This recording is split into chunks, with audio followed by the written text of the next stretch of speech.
Item ಯಾವುದೇ ಇರಲಿ try ಮಾಡಿ ಆಚಿ ಚಿಕನ್ ಮಸಾಲಾ. ಇನ್ನು ತಮಿಳುನಾಡಲ್ಲಿ ಟಿವಿಕೆ ಪಕ್ಷ ಸುನಾಮಿಯನ್ನು ಎಬ್ಬಿಸಿದೆ. ಹಾಗಾದರೆ ಟಿವಿಕೆ ಕೊಟ್ಟಂತಹ ಆಫರ್ಗಳೇನು, ಅಂದರೆ ತಮ್ಮ ಪ್ರಣಾಳಿಕೆ ಮ್ಯಾನಿಫೆಸ್ಟೋ ಯಾವ ರೀತಿಯಾಗಿತ್ತು, ಏನೆಲ್ಲ ವಿಚಾರಗಳನ್ನು ಇಟ್ಕೊಂಡು ಅವರು ಮತಯಾಚನೆ ಮಾಡಿದ್ರು ಅನ್ನುವಂಥದ್ದನ್ನು ನೋಡ್ತಾ ಹೋಗೋದಾದರೆ 60 ವರ್ಷಕ್ಕೂ ಕಡಿಮೆ ವಯಸ್ಸಿನ ಮಹಿಳೆಯರಿಗೆ ಪ್ರತಿ ತಿಂಗಳು 2,500. ಆಮೇಲೆ ಗ್ಯಾರಂಟಿಗಳೇನು ಬಿಡಿ, ಪ್ರತಿಯೊಬ್ಬರು ಕೂಡ ಈ ಬಾರಿ ನಡೆದಂಥ ಚುನಾವಣೆಗಳಲ್ಲಿ ಗ್ಯಾರಂಟಿಗಳು ಸಿಕ್ಕಾಪಟ್ಟೆ ಪ್ರತಿಯೊಬ್ಬರು ಕೂಡ ಕೊಟ್ಟಿದ್ರು. ಅದರಲ್ಲಿ ಟಿವಿಗೆ ಕೊಟ್ಟಂಥ ಆಫರ್ಗಳನ್ನು ನಾವು ನಿಮಗೆ ತೋರಿಸ್ತಾ ಇರೋದು 60 ವರ್ಷಕ್ಕೂ ಕಡಿಮೆ ವಯಸ್ಸಿನ ಮಹಿಳೆಯರಿಗೆ ಪ್ರತಿ ತಿಂಗಳು 2,500 ರೂಪಾಯಿ. ಇನ್ನು ಸರ್ಕಾರಿ ಶಾಲಾ ಮಕ್ಕಳ ತಾಯಂದಿರಿಗೆ ವರ್ಷಕ್ಕೆ 15,000 ರೂಪಾಯಿ. ಮೂರನೇದು 20 ಲಕ್ಷ ರೂಪಾಯಿವರೆಗೆ ಭದ್ರತೆ ಇಲ್ಲದೆ ಶೈಕ್ಷಣಿಕ ಸಾಲ. ಇನ್ನು ಪದವೀಧರರಿಗೆ ಪ್ರತಿ ತಿಂಗಳು 4,000 ರೂಪಾಯಿ ನಿರುದ್ಯೋಗ ಭತ್ಯೆ ಅಂತೇಳಿ ನೀಡುವಂಥದ್ದು. 29 ವರ್ಷ ಮೇಲ್ಪಟ್ಟ ಡಿಪ್ಲೊಮೊ ಪದವೀಧರರಿಗೆ, ಯಾರಿರ್ತಾರೆ 29 ಏಜ್ ಎಬೋ ಇರುವಂಥವ್ರು, ತಿಂಗಳಿಗೆ 2,500 ಅವರಿಗೆ. ಆಮೇಲೆ ಪ್ರತಿ ಕುಟುಂಬಕ್ಕೆ 25 ಲಕ್ಷ ರೂಪಾಯಿ ಆರೋಗ್ಯ ವಿಮೆ ಇನ್ಶೂರೆನ್ಸು.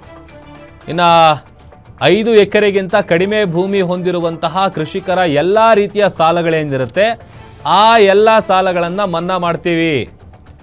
ಜೊತೆಗೆ ಭತ್ತಕ್ಕೆ 3,500 ರೂಪಾಯಿ ಕನಿಷ್ಠ ಬೆಂಬಲ ಬೆಲೆಯನ್ನು ನೀಡ್ತೀವಿ ಅಂತೇಳಿ. ಅಂದರೆ ಎಲ್ಲ ವರ್ಗದವರನ್ನು ತಲೆಗಿಟ್ಕೊಂಡು ಒಂದು ಸ್ಟೂಡೆಂಟ್ಸ್ಗಳಾಗಿರ್ಬೋದು, ಜೊತೆಗೆ ಗೃಹಿಣಿಯರಾಗಿರ್ಬೋದು, ಆಮೇಲೆ ಮಕ್ಕಳ ಎಜುಕೇಷನ್ ವಿಚಾರಕ್ಕಾಗಿರ್ಬೋದು, ಜೊತೆಗೆ ರೈತರ ವಿಚಾರ ಆಗಿರ್ಬೋದು, ಹೀಗೆ ಎಲ್ಲದನ್ನು ತಲೆಯಲ್ಲಿಟ್ಕೊಂಡು ಇದು ಟಿವಿಕೆ ಪಕ್ಷ ಮ್ಯಾನಿಫೆಸ್ಟೋ ಈ ರೀತಿಯಾಗಿ ಇದ್ದಿದ್ದು. ಬಟ್ ಜನ ಈ ಮ್ಯಾನಿಫೆಸ್ಟೋಗಳಿಗೋಸ್ಕರ ಓಟ್ ಹಾಕಿರಂಗೆ ಏನು ಕಾಣ್ತಾ ಇಲ್ಲ. ಯಾಕೆ ಅಂತ ಅಂದರೆ ಒಂದು ಬದಲಾವಣೆ ಅಂತೂ ತಮಿಳುನಾಡಲ್ಲಿ ಬೇಕಿತ್ತು ಅನ್ನುವಂಥದ್ದು ಹಿಂದಿನಿಂದಲೂ ಕೂಡ ಕೇಳಿ ಬರ್ತಾ ಇದ್ದಂಥ ವಿಚಾರ ಅದು. ಆಮೇಲೆ ಎಲ್ಲೆಲ್ಲೋ ದೂರದಲ್ಲಿರುವಂಥವ್ರು ಎಲ್ಲರೂ ಕೂಡ ಈ ಬಾರಿ ಬಂದು ತಮ್ಮ ಹಕ್ಕನ್ನು ಚಲಾಯಿಸಿ ಹೋಗಿದ್ದಾರೆ. ಅದನ್ನು ವಿಡಿಯೋ ಮಾಡಿಕೊಂಡು ಕೇವಲ ಟಿವಿಕೆ ಪಕ್ಷ, ಅದರಲ್ಲೂ ದಳಪತಿ ವಿಜಯ್ ಅವರಿಗೋಸ್ಕರನೇ ಈ ಬಾರಿ ಎಲ್ಲರೂ ಕೂಡ ಮತಗಳನ್ನು ಹಾಕಿರೋದು. ಅದಕ್ಕೆ ನಾನಾ ರೀತಿಯಾದಂಥ ಕಾರಣ. ಒಂದು ಅವ್ರ ಸೆಲೆಬ್ರಿಟಿ, ಅವ್ರ ಸಿನಿಮಾಗಳ ಬಂದಂಥ ಸಂದರ್ಭದಲ್ಲೇ ಕಟೌಟ್ ಹಾಕೋದೇನು, ಅವ್ರು ಸೆಲೆಬ್ರೇಟ್ ಮಾಡೋದೇನು, ಈ ಥರದ್ದೆಲ್ಲ ಇತ್ತು. ಬಟ್ ಅವ್ರು ಎಲ್ಲೇ ಬಂದರೂ ಕೂಡ ಅಷ್ಟು ಸಂಖ್ಯೆಯಲ್ಲಿ ಅವರ ಅಭಿಮಾನಿಗಳು ಕೂಡ ಸೇರ್ತಾಯಿದ್ರು. ತಮ್ಮ ನೆಚ್ಚಿನ ನಟ ರಾಜಕೀಯ ಕಾಲಿಡ್ತಾ ಇದ್ದಾರೆ ಅಂತಂದರೆ ಅವ್ರನ್ನ ಗೆಲ್ಲಿಸಬಾರ್ದು ಅನ್ನುವಂಥ, ಯಾಕೆ ಅವ್ರನ್ನ ನಾವು ಅವ್ರಿಗೊಂದು ಅವಕಾಶ ಕೊಡಬಾರ್ದು ಅನ್ನುವಂಥದ್ದು ಪ್ರತಿಯೊಬ್ಬ ಅಭಿಮಾನಿಗಳಿಗೆ ಅವ್ರ ತಲೆಯಲ್ಲಿದ್ದಂಥ ವಿಚಾರ ಅದು. ಅದನ್ನು ಅವರು ಎಷ್ಟರ ಮಟ್ಟಿಗೆ ಈಗಿನ ಮುಂದೆ ಅದನ್ನು ಹೆಂಗೆ ಕಾಪಾಡ್ಕೊಂಡು ಹೋಗ್ತಾರೆ ಅನ್ನುವಂಥದ್ದು ಕೂಡ ಭಾಳ ಇಂಪಾರ್ಟೆಂಟ್ ಆಗುತ್ತೆ.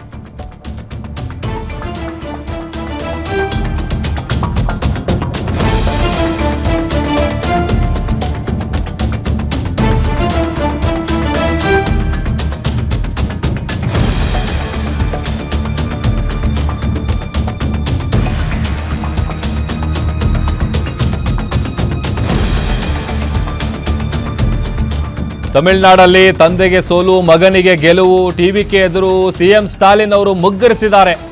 ಇತ್ತ ಚಪಾಕ್ನಲ್ಲಿ ಪುತ್ರ ಉದಯನಿಧಿ ಸ್ಟಾಲಿನ್ಗೆ ಗೆಲುವು ಅಂತೇಳಿ ಗೊತ್ತಾಗ್ತಾ ಇದೆ. ಕೊಳತ್ತೂರು ಏನಿದೆಯಲ್ಲ, 2 ಕಡೆ ಅವರು ಸ್ಪರ್ಧೆ ಮಾಡಿದ್ದು, ಆ 2 ಕಡೆನೂ ಕೂಡ ಸೋತಂತೆ ಕಾಣಿಸ್ತಾ ಇದೆ. ಆಮೇಲೆ ಟಿವಿಕೆ ಪಕ್ಷದ ಮುಂದೆ ಸಿಎಂ ಸ್ಟಾಲಿನ್ ಅವರ ಓಟ ಏನಿದೆ ಅದು ವರ್ಕೌಟ್ ಆಗಿಲ್ಲ, ಮುಗ್ಗರಿಸಿದ್ದಾರೆ. ಚಪಾಕ್ನಲ್ಲಿ ಅವರ ಪುತ್ರ ಗೆಲುವನ್ನು ದಾಖಲಿಸಿದ್ದಾರೆ ಅಂಥೇಳಿ ಗೊತ್ತಾಗ್ತಾ ಇದೆ. ಇದು ಬೇರೆ ರೀತಿಯಾದಂಥ ಒಂದು ಮೆಸೇಜ್ ಪಾಸ್ ಆಗುತ್ತೆ ಖಂಡಿತ. ಯಾಕಂತಂದರೆ CM ಸ್ಟಾಲಿನ್ ಅವರ ಲೆಕ್ಕಾಚಾರಗಳು ಏನಿತ್ತಲ್ಲ ಅದೆಲ್ಲ ಕೂಡ ಉಲ್ಟಾ ಪಲ್ಟಾ ಆಗೋಯ್ತು ಇವತ್ತು ತಮಿಳುನಾಡು ವಿಚಾರವಾಗಿ. ಯಾಕಂತಂದರೆ ಒಂದು ರೀತಿ ಅವರಿಗೆ ಆಘಾತ. ಆಮೇಲೆ ಎಲ್ಲೋ ಒಂದು ಕಡೆ ಕಡಿಮೆ ಬರುತ್ತೆ, ಈ ಸಲ ಒಂದು ಸ್ವಲ್ಪ ನಂಬರ್ಗಳು ಚೇಂಜಸ್ ಆಗುತ್ತೆ ಅನ್ನುವಂಥ CM ಸ್ಟಾಲಿನ್ ಅವ್ರಿಗೂ ಕೂಡ ಭಾಳ ಚೆನ್ನಾಗಿ ಗೊತ್ತಿತ್ತು. ಅವ್ರಿಗೇನು ಗೊತ್ತಿಲ್ಲದೆ ಏನಿಲ್ಲ.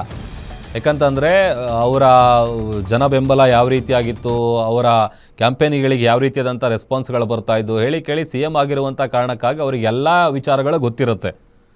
ಬಟ್ ಆದರೆ ಈ ಮಟ್ಟಿಗೆ ಹೋಗುತ್ತೆ ಅನ್ನುವಂಥ ಒಂದು ಅಂದಾಜು ಬಹುಶಃ ಅವ್ರಿಗೆ ಇದ್ದಂಗೆ ಇರಲಿಲ್ಲ.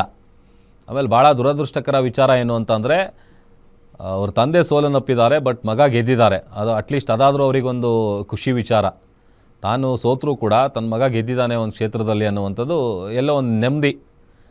ಅದರ ಜೊತೆಗೆ ತಮಿಳುನಾಡಲ್ಲಿ ಸಾಕಷ್ಟು ವಿಚಾರಗಳಿಗೆ ಅದರಲ್ಲಿ ವಿಜಯ್ ಅವರ ಕೈ ಹಿಡಿದಿರೋದು ಒಂದೆರಡು ಕಾರಣ ಅಲ್ಲ, ಅದಕ್ಕೆ ಸಾಕಷ್ಟು ಕಾರಣಗಳಿದೆ.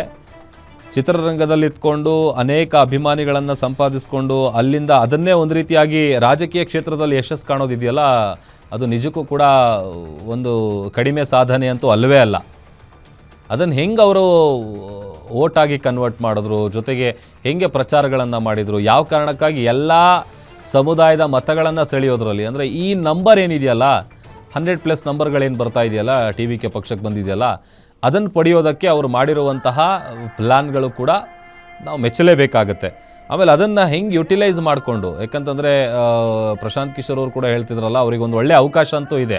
ಆ ಅವಕಾಶವನ್ನು ತಮಿಳ್ನಾಡು ಜನ ಕೊಟ್ಟಿದ್ದಾರೆ. ಈಗ ಅದನ್ನು ಅವ್ರು ಎಷ್ಟರ ಮಟ್ಟಿಗೆ ನಿಭಾಯಿಸ್ಕೊಂಡು ಹೋಗ್ತಾರೆ, ಅವ್ರು ಕೊಟ್ಟಿರುವಂಥ ಮ್ಯಾನಿಫೆಸ್ಟೋಗಳಾಗಿರ್ಬೋದು. ಯಾಕಂತಂದರೆ ಸಹಜವಾಗಿ ಅವ್ರು ಗೆಲ್ಲಬೇಕು ಅನ್ನುವಂಥವರೆಗೂ ಕೂಡ ಅಭಿಮಾನಿಗಳ ಮನಸ್ಸಲ್ಲಿರುತ್ತೆ, ಸೆಲೆಬ್ರೇಟ್ ಮಾಡ್ತಾ ಇದ್ದಾರೆ, ಓಕೆ. ಬಟ್ ಅದನ್ನು ಹೇಳ್ದಂಗೆ ಹೆಂಗೆ ಮುಂದೆ ನಡ್ಕೊಂಡು ಹೋಗ್ತಾರೆ ಅನ್ನುವಂಥದ್ದು ಕೂಡ ಅಷ್ಟೇ ಇಂಪಾರ್ಟೆಂಟ್ ಆಗುತ್ತೆ.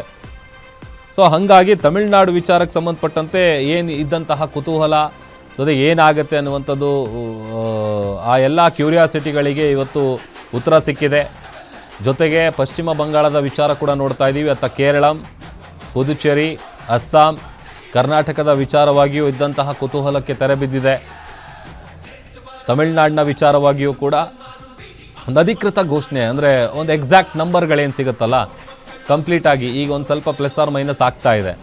ಅದೆಲ್ಲದನ್ನು ಹೊರತುಪಡಿಸಿದ್ರೆ ಕೆಲವೇ ಕ್ಷಣಗಳಲ್ಲಿ ಅದಕ್ಕೊಂದು ಕ್ಲಿಯರ್ ಪಿಕ್ಚರ್ ಕೂಡ ಸಿಗುತ್ತೆ.